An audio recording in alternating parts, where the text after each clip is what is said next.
ہم سبق پڑھ رہے ہیں اسوہ رسول اکرم صلی اللہ علیہ وآلہ وسلم، اس کے حوالے سے ہم اگلے ٹاپک کی طرف بڑھتے ہیں جو کہ ہے اخوت۔ اخوت سے کیا مراد ہے؟ بچوں عربی زبان میں اخی کہتے ہیں میرا بھائی، اخن بھائی کو کہتے ہیں، اخی سے مراد ہے میرا بھائی، اختن سے مراد ہوتا ہے بہن۔ تو اخوت سے کیا مراد ہے؟ بھائی چارہ، یعنی معاشرتی اعتبار سے تمام لوگ آپس میں بھائی چارے کے رشتے میں منسلک ہیں، لہٰذا ایک دوسرے کے ساتھ برابری کا سلوک کرنا، جو اپنے لیے پسند کرنا وہی اپنے بھائی کے لیے پسند کرنا، اور آپس میں اچھا سلوک کرنا، یہ بھائی چارہ کہلاتا ہے، یہ اخوت کہلاتا ہے۔ انگلش میں اس کو بردرہڈ بھی کہتے ہیں اور فریٹرنیٹی بھی کہتے ہیں۔ بچوں اگر عربوں کے حالات زندگی کا جائزہ لیا جائے تو اسلام سے قبل عربوں کے ہاں جنگ و جدل کا میدان گرم تھا، وہاں لوگ آپس میں لڑائی جھگڑوں میں مصروف تھے، نسل در نسل لڑائیوں کا سلسلہ چلا آ رہا تھا، چھوٹی چھوٹی بات پر وہ لوگ جھگڑنے لگتے، کبھی اونٹ آگے بگانے پر جھگڑا، کبھی پانی پلانے پر جھگڑا، تو اس طرح کے چھوٹے چھوٹے معمولی جھگڑوں میں وہ لوگ پڑے ہوئے تھے۔ پھر رسول اللہ صلی اللہ علیہ وسلم تشریف لائے، اسلام آیا، تو اس وقت رسول اللہ صلی اللہ علیہ وسلم نے اچھے اخلاق کا درس دیا، بھائی چارے کا درس دیا، اخوت کا درس دیا۔ تو کیا ہوا کہ آپ صلی اللہ علیہ وسلم کی ان تعلیمات کی روشنی میں دشمنوں کی جو عداوتیں تھیں وہ محبتوں میں بدل گئیں، دشمن دوست بن گئے، بیگانے یگانے ہو گئے۔ تو اس اعتبار سے رسول اللہ صلی اللہ علیہ وسلم نے اخوت اور بھائی چارے کا رشتہ مسلمانوں کے درمیان قائم کر دیا۔ بچوں اگر دیکھا جائے تو تمام انسان حضرت آدم علیہ السلام کی اولاد ہیں، تو اس اعتبار سے تمام انسانیت میں بھائی چارے کا رشتہ پایا جاتا ہے، لیکن جب اسلام آیا تو اس نے مومنین کے درمیان بھی اخوت کا رشتہ قائم کر دیا۔ پھر اللہ تعالیٰ نے قرآن مجید میں عربوں کی دشمنی کا تذکرہ کرتے ہوئے ارشاد فرمایا وَاعْتَصِمُوا بِحَبْلِ اللَّهِ جَمِيعًا وَلَا تَفَرَّقُوا وَاذْكُرُوا نِعْمَةَ اللَّهِ عَلَيْكُمْ إِذْ كُنْتُمْ أَعْدَاءً فَأَلَّفَ بَيْنَ قُلُوبِكُمْ فَأَصْبَحْتُمْ بِنِعْمَتِهِ إِخْوَانًا۔ ترجمہ، اور سب مل کر اللہ کی ہدایت کی رسی کو مضبوط پکڑے رہنا اور متفرق نہ ہونا، اور اللہ کی اس مہربانی کو یاد کرو جب تم ایک دوسرے کے دشمن تھے تو اس نے تمہارے دلوں میں الفت ڈال دی اور تم اس کی مہربانی سے بھائی بھائی ہو گئے۔ تو بچوں اسلام کا جو ایک رشتہ ہے وہ اخوت کا رشتہ ہے، بھائی چارے کا رشتہ ہے۔ پہلے لوگوں کے درمیان دشمنی پائی جاتی تھی، لیکن جب اسلام آیا تو اس نے اچھے اخلاق و اوصاف کا درس دیا اور اس اعتبار سے تمام انسانوں کے درمیان بھائی چارے اور اخوت کا رشتہ قائم کر دیا۔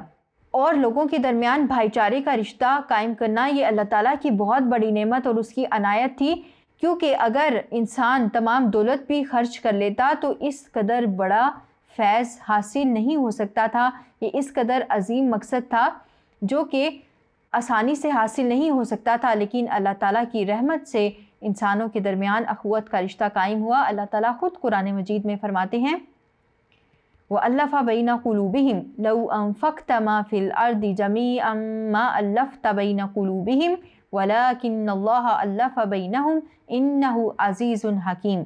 ترجمہ، اور ان کے دلوں میں الفت پیدا کر دی، اور اگر تم دنیا بھر کی دولت خرچ کرتے تب بھی ان کے دلوں میں الفت نہ پیدا کر سکتے، مگر اللہ ہی نے ان میں الفت ڈال دی، بے شک وہ زبردست اور حکمت والا ہے۔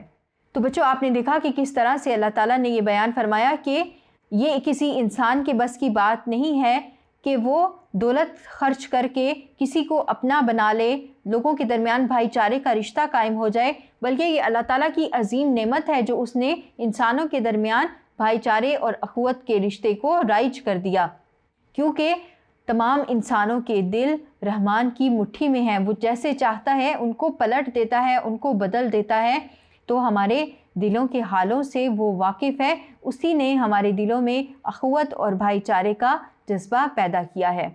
پھر بچوں جب ہم سیرت رسول صلی اللہ علیہ وسلم کا مطالعہ کرتے ہیں تو وہاں سے ہمارے سامنے اخوت اور بھائی چارے کی ایک عظیم الشان مثال سامنے آتی ہے جس کو مواخات مدینہ کہا جاتا ہے۔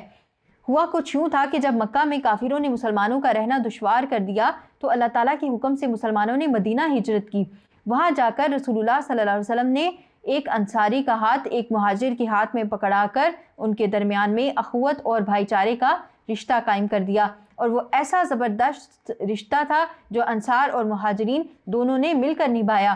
انصار نے اپنے گھر، اپنے کھیت، اپنی بیویاں، اپنی جائیدادیں تک اپنے مہاجر بھائیوں کو دے دی، اور پھر مہاجر بھائی اتنے خوددار تھے کہ انہوں نے انصار پر بوجھ بننا گوارا نہیں کیا، بلکہ انہوں نے کہا کہ ہمیں بازار کا راستہ دکھاؤ کہ ہم تجارت کریں، ہم اپنا کوئی کاروبار کر سکیں۔ تو بچوں، آپ نے دیکھا کہ سیرت طیبہ سے ہمیں اخوت کی کتنی بہترین مثال ملتی ہے۔ اللہ تعالیٰ نے مومنین کے درمیان میں اخوت کے رشتے کو قرآن مجید میں اس طرح سے بیان کیا ہے، انما المؤمنون اخوة فاصلحوا بین اخویکم واتقوا اللہ لعلکم ترحمون۔ مومن تو آپس میں بھائی بھائی ہیں، تو اپنے دو بھائیوں میں صلح کرا دیا کرو اور اللہ سے ڈرتے رہو تاکہ تم پر رحمت کی جائے۔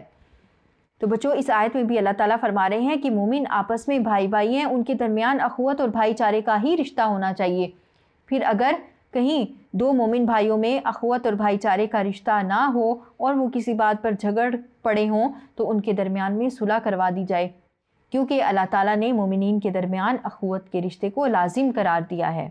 اور اسی اعتبار سے تمام مسلمان آپس میں ایک جسم کی مانند ہیں، اور جسم کا کیا حال ہوتا ہے کہ جب ایک عضو بخار میں مبتلا ہو، تکلیف میں مبتلا ہو، تو تمام جسم کے تمام اعضاء جو ہوتے ہیں وہ تکلیف میں مبتلا ہوتے ہیں، بیدار رہتے ہیں، بے چین رہتے ہیں۔ تو مسلمانوں کی مثال بھی ایسی ہونی چاہیے۔ ایک شعر آپ کے سامنے اخوت کے حوالے سے پیش کرتی ہوں۔ اخوت اس کو کہتے ہیں کہ چبھے کانٹا جو کابل میں، تو ہندوستان کا ہر پیر و جواں بے تاب ہو جائے۔ تو بچوں، یہ تھا ہمارا اخوت کا موضوع۔ امید کرتی ہوں کہ آپ کو سمجھ آئی ہوگی۔ آئیے بڑھتے ہیں اپنے اگلے موضوع کی طرف۔ شکریہ۔